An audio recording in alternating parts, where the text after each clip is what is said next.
Dr. Michael Carter was one of the most respected physicians at Lakeside Medical Center. At just 39 years old, he had already gained a reputation not only for his sharp medical mind but also for his calm demeanor and warm, attentive bedside manner. Every patient felt like they had his full attention, and they did. Michael was dedicated, sometimes to a fault. His personal life often took a back seat to his calling. On a rainy Thursday afternoon, the hospital halls echoed with distant beeping monitors and the shuffle of nurses' shoes against the polished floors. Michael was reviewing test results in his office when his nurse, Carla, knocked gently and poked her head in. "Dr. Carter, your new patient's in room 214. You'll want to see this one yourself," she said with a subtle, knowing smile.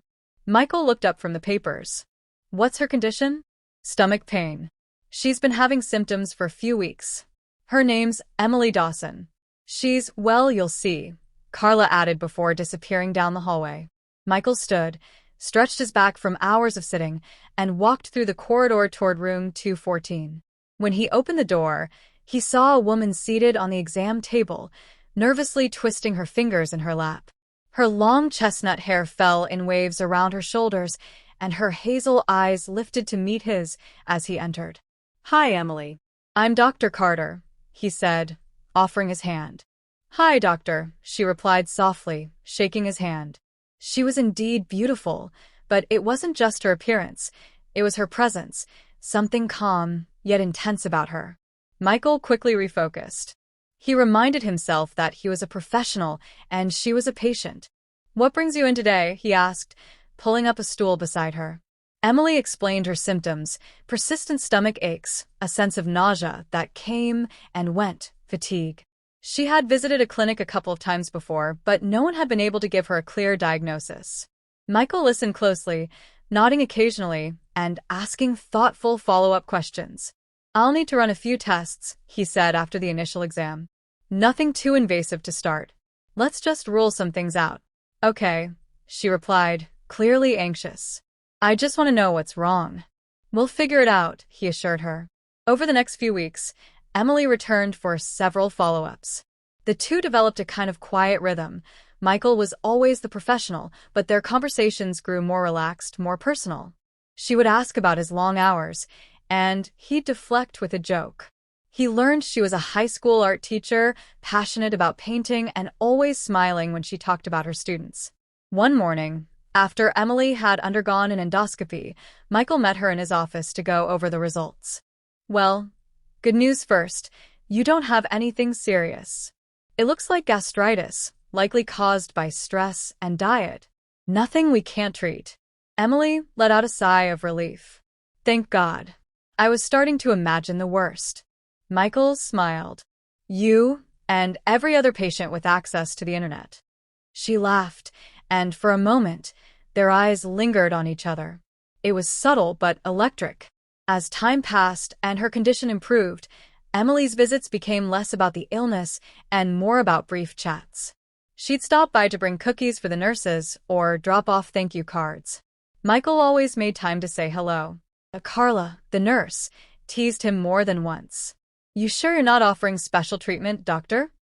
But he always brushed it off with a laugh. One afternoon, Michael found himself standing outside the coffee shop across from the hospital.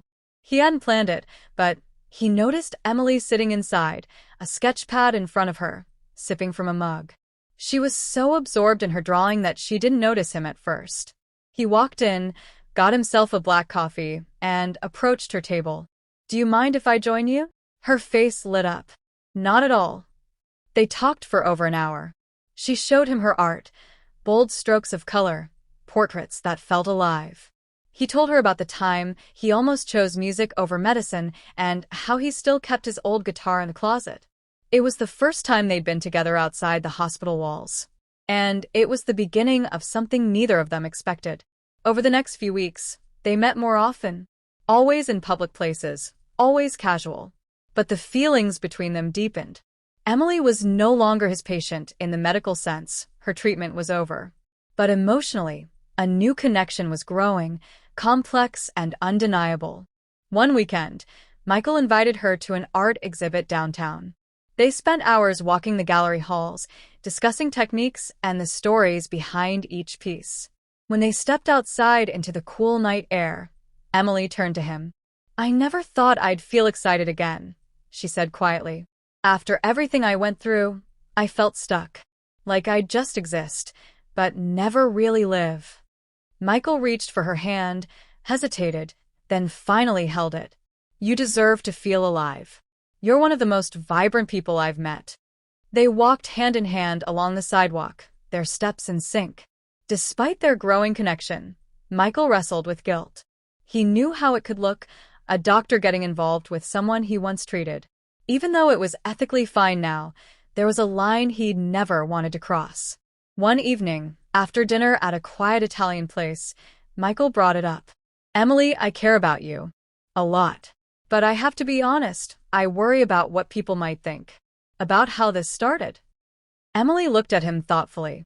"You were my doctor, but you became my friend. And now, something more. I get it. I don't want to cause problems for you."